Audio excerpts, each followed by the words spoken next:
कहानी की शुरुआत में हम आसमान में तैरते हुए मेट्रो सिटी को देखते हैं, जो कि अर्थ से बिल्कुल अलग ही एक एडवांस सिटी होती है।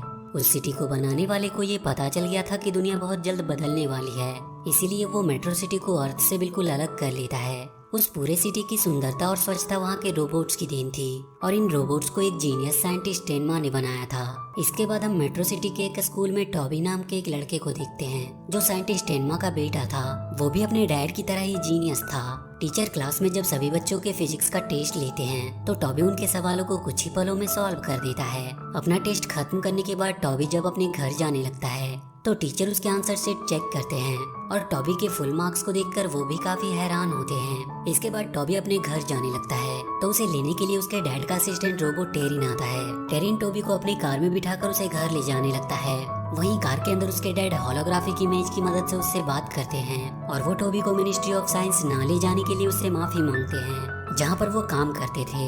इसके बाद उसके डैड उससे कहते हैं कि आज वो मेट्रो सिटी के प्रेसिडेंट को अपना नया रोबोट दिखाने वाले हैं, और इसीलिए उसे घर आने में थोड़ी देर हो सकती है। इस पर टॉबी अपने डैड से कहता है कि वो भी उस रोबोट को देखना चाहता है, पर उसके डैड उसे वहाँ आने से मना कर देते हैं, और इसके बाद उसके डैड का होलोग्राफिक इमेज गायब हो जाता है। टॉबी उस रोबोट को देखना चाहता था, इसीलिए वो टेरिन से मिनिस्ट्री ऑफ साइंस चलने को कहता है, लेकिन टेरिन वहाँ जाने से मना कर देता है, क्योंकि उसके डैड ने टेरिन को उसे घर ले जाने का कमांड दिया था। टॉबी जब देखता है कि टेरिन उसकी बात नहीं मान रहा, तो वो उसके कमांड के साथ छेड़छाड़ करके उसे मिनिस्ट्री ऑफ साइंस चलने का कमांड देता है। और इसके बाद टेरिन टॉबी को लेकर उसके डैड के ऑफिस पहुंचता है, जहां पर उसके डैड उसे देखकर काफी गुस्सा करते हैं और उसे तुरंत वहां से घर जाने को कहते हैं। पर वहां के प्रेसिडेंट टेनमा से कहता है कि ये तुम्हारा बेटा है, इसीलिए वो चाहता है कि ये भी उस रोबोट को देखे और बड़े होकर वो भी उसी की तरह एक जीनियस साइंटिस्ट बने।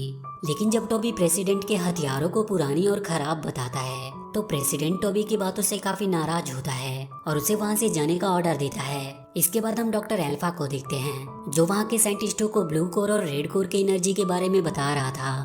ब्लू कोर की एनर्जी पॉजिटिव एनर्जी थी, जबकि रेड कोर की एनर्जी नेगेटिव थी। तभी वहाँ पर प्रेसिडेंट पहुँचता है, जो उन दोनों एनर्जी को ले लेता है। इसके बाद डॉक्टर टेनमा और डॉक्टर एल्फा प्रेसिडेंट को अपना बनाया सबसे खास रोबोट दिखाते हैं, जिसका नाम पीस कीपर होता है। उसे देखकर प्रेसिडेंट काफी खुश होता है, और वो डॉक्टर एल्फा को रेड कोर पीस कीपर के अंदर डालने को कहता है, तो डॉक्टर एल्फा ऐसा करने से मना करते हैं, क्योंकि रेड कोर में नेगेटिव एनर्जी थी और उसे डॉक्टर एल्फा ने कभी टेस्ट भी नहीं किया था। लेकिन प्रेसिडेंट अगला इलेक्शन जीतने के लिए कुछ भी करने के लिए तैयार था, और वो रेड कोर को लेकर खुद ही उसे पीस कीपर के अंदर लोड कर देता है। जैसे ही रेड कोर पीस कीपर के अंदर लोड होता है, वो काफी एग्रेसिव और डेंजरस हो जाता है, और वो उन पर ही हमला करने के लिए आगे बढ़ने लगता है। तो डॉक्टर टेनमा पीस कीपर को एक कमरे में कैद कर देते हैं, लेकिन उसी कमरे में टॉबी छुपा होता है। ये देखकर डॉक्टर टेनमा काफी परेशान होने लगता है और उस दरवाजे को खोलने की कोशिश करता है, लेकिन वो दरवाजा अब इमरजेंसी लॉक हो चुकी थी और वो अब खुल नहीं रहा था। उस रेड कोर की एनर्जी इतनी अधिक होती है कि टॉबी उसे बर्दाश्त नहीं कर पाता, जिसकी वजह से उसकी वहीं पर मौत हो जाती है। तभी पीस कीपर उस दरवाजे को रेड कोर की मदद से तोड़ देता है। ये देखकर डॉक्टर एल्फा ब्लू कोर की एनर्जी जल्दी से पीस कीपर के अंदर डालता है। जब ब्लू कोर और रेड कोर की एनर्जी आपस में मिलती है, तो वहाँ पर बहुत बड़ा धमाका होता है, जिसकी वजह से पीस कीपर डिस्ट्रॉय हो जाता है। लेकिन उसी के साथ अब टॉबी भी जा चुका था। उसकी मौत से डॉक्टर टेनमा काफी दुखी होते हैं। वो टॉबी के मौत का जिम्मेदार अपने आप को मान रहे थे, इसीलिए वो टॉबी के जैसा ही एक रोबोट बनाने का डिसाइड करता है, और दिन रात काफी मेहनत करके टेनमा टॉबी के जैसा ही एक रोबोट बना लेता है। और टॉबी के कैप से उसे टॉबी का एक बाल मिलता है, जिससे वो टॉबी के डीएनए की मदद से उस रोबोट के अंदर उसकी सारी यादें अपलोड करता है।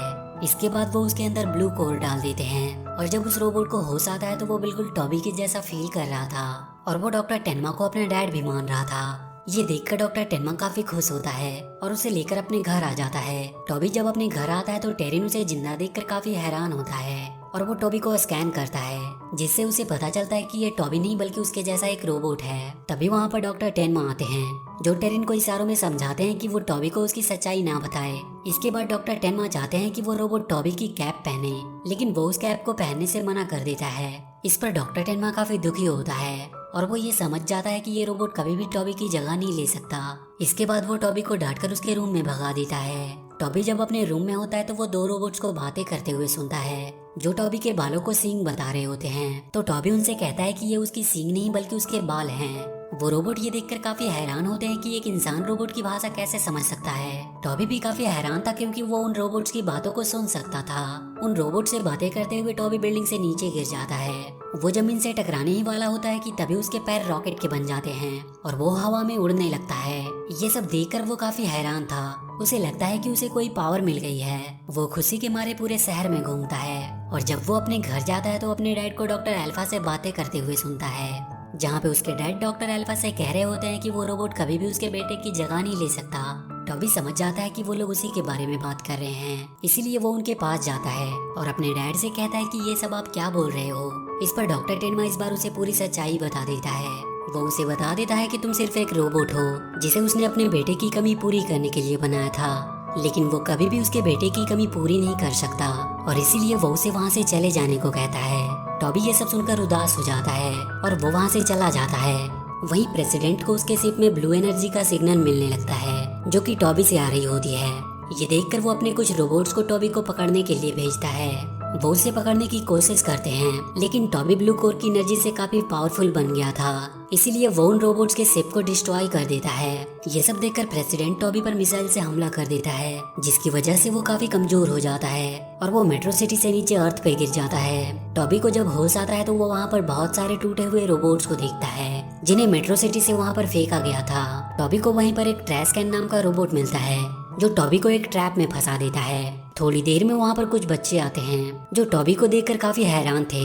दरअसल वो बच्चे टूटे हुए रोबोट को इकट्ठा करते हैं, लेकिन जब वो टॉबी को देखते हैं तो उन्हें लगता है कि टॉबी एक इंसान है। उन्हीं बच्चों में कोरा नाम की एक लड़की होती है जो टॉबी से पूछती है कि तुम्हारा नाम क्या है और तुम कहाँ से आए हो। तो टॉबी उन्हें बताता है कि वो मेट्रो सिटी से आया है, लेकिन टॉबी उन्हें अपना नाम एस्ट्रो बताता है। वो बच्चे जब सुनते हैं कि एस्ट्रो मेट्रो सिटी से आया है तो वो काफी खुश होते हैं, क्योंकि उनका भी सपना होता है कि वो कभी मेट्रो सिटी को देख पाए। कोरा जब उससे पूछती है कि वो यहाँ पर क्या करने आया है तो टॉबी उन्हें बताता है कि वो अनाथ है, इसीलिए उसे मेट्रो सिटी से निकाल दिया गया। इसके बाद कोरा टॉबी को लेकर अपने घर आ जाती है, जहाँ पर बहुत सारे बच्चे होते हैं और वो सब भी अनाथ होते हैं। वहीं पर हमीग नाम के एक आदमी को देखते हैं जो कि एक साइंटिस्ट होता है और उसी के लिए वो सारे बच्चे रोबोट्स के पार्ट्स इकट्ठा करते थे और हमीग उन पार्ट्स की मदद से नए नए रोबोट्स बनाता था, क्योंकि वो रोबोट बनाने का बहुत ही शौकीन था।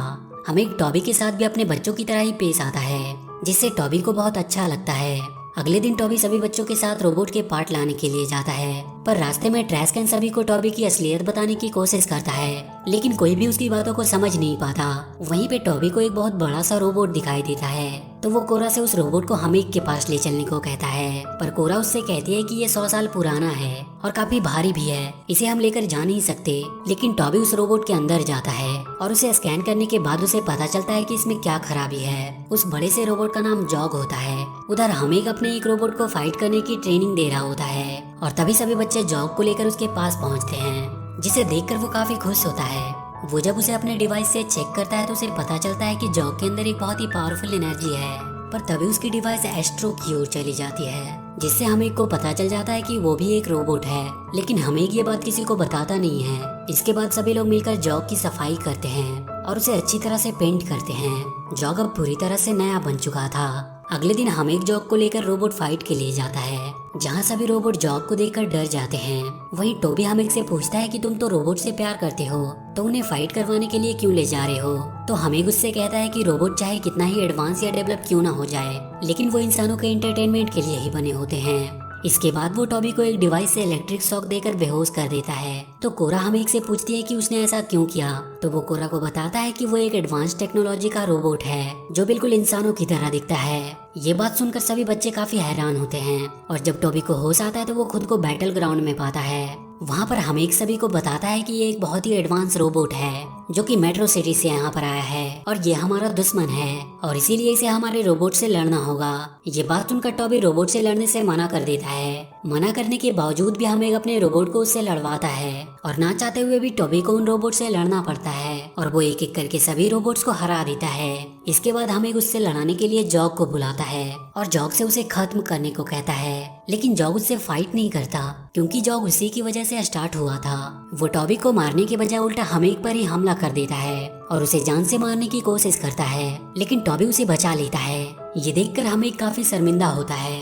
तभी वहाँ पर प्रेसिडेंट अपने शिप से आता है और वो टॉबी को पकड़कर वहाँ से ले जाता है। उसके वहाँ से चले जाने के बाद कोरा और सभी बच्चे काफी दुखी थे। प्रेसिडेंट टॉबी को लेकर डॉक्टर टेनमा के पास जाता है और उसे टॉबी के अंदर से ब्लू कोर को निकालने के लिए कहता है। डॉक्टर टेनमा भी ब्लू कोर को निकालने के लिए तैयार हो जाता है। और जैसे ही वो ब्लू कोर को निकालने वाला होता है तो टॉबी उससे कहता है कि वो कभी उसका बेटा नहीं बन पाया। इस पर डॉक्टर टेनमा को उस पर दया आ जाती है, लेकिन फिर भी ब्लू कोर को वो उसके अंदर से निकाल देता है। उस ब्लू कोर को लेकर प्रेसिडेंट वहाँ से जाने लगता है तो डॉक्टर टेनमा ब्लू कोर को उससे छीन लेता है और जाकर टोबी के अंदर दोबारा से लोड कर देता है, जिसके बाद टोबी एक बार फिर से जिंदा हो जाता है और वो वहाँ से भाग जाता है। ये देखकर प्रेसिडेंट डॉक्टर टेनमा पर काफी गुस्सा होता है और उसे गिरफ्तार करवा देता है और एक बार फिर से प्रेसिडेंट रेड कोर को पीस कीपर में डाल देता है और जैसे ही वो रेड कोर को उसके अंदर डालता है पीस कीपर प्रेसिडेंट को भी अपने अंदर खींच लेता है। उसके अंदर जाने के बाद वो उसको कंट्रोल करने लगता है और इसके बाद पीस कीपर टॉबी को मारने के लिए उसके पीछे लग जाता है। वो पूरे मेट्रो सिटी में काफी तबाही मचाता है तो टॉबी उसे रोकने की कोशिश करता है, जिससे टॉबी और पीस कीपर के बीच में फाइट होने लगती है। वहीं अर्थ पर कोरा और सभी बच्चे मेट्रो सिटी को तबाह होते हुए देखते हैं तो वो टॉबी की मदद करने के लिए जाते हैं। इधर पीस कीपर टॉबी के ऊपर बहुत भारी पड़ रहा था और जैसे ही वो टॉबी को अपने पैरों से कुचलने वाला होता है कोरा और उसके दोस्त वहाँ पर आकर टॉबी को बचा लेते हैं। पीस कीपर उन्हें पकड़ने की काफी कोशिश करता है लेकिन वो उसके हाथ नहीं आते। इसी बीच मेट्रो सिटी का पावर सप्लाई डिस्ट्रॉय हो जाता है, जिसके कारण सिटी नीचे अर्थ पर गिरने लगती है। तो टॉबी किसी तरह मेट्रो सिटी को सेफली अर्थ पर लैंड कराता है। इसके बाद टॉबी और पीस कीपर बीच में एक बार फिर से फाइट होने लगती है तो पीस कीपर टॉबी को भी अपने अंदर खींचने की कोशिश करता है और जैसे ही ब्लू और रेड कोर की एनर्जी आपस में मिलती है वहाँ पर फिर से एक धमाका होता है। इस पर टॉबी समझ जाता है कि वो कैसे पीस कीपर को हरा सकता है। तभी वहाँ पर टॉबी के डैड आते हैं और उसे घर ले जाने लगते हैं, लेकिन तभी टॉबी देखता है कि पीस कीपर ने कोरा और उसके दोस्तों को पकड़ा हुआ है तो वो अपने दोस्तों को बचाने के लिए सीधा पीस कीपर के अंदर चला जाता है, जिससे ब्लू और रेड कोर की एनर्जी आपस में मिल जाती है और वहाँ पर एक बहुत बड़ा धमाका होता है जिसमें पीस कीपर मारा जाता है। लेकिन वो प्रेसिडेंट किसी तरह बच जाता है तो उसे मेट्रो सिटी के ऑफिसर अरेस्ट कर लेते हैं। उधर टॉबी बेहोश हो गया होता है, जिसे देखकर सभी बच्चे काफी दुखी थे। तो डॉक्टर अल्फा उन्हें बताता है कि टॉबी को ब्लू कोर के एनर्जी की जरूरत है।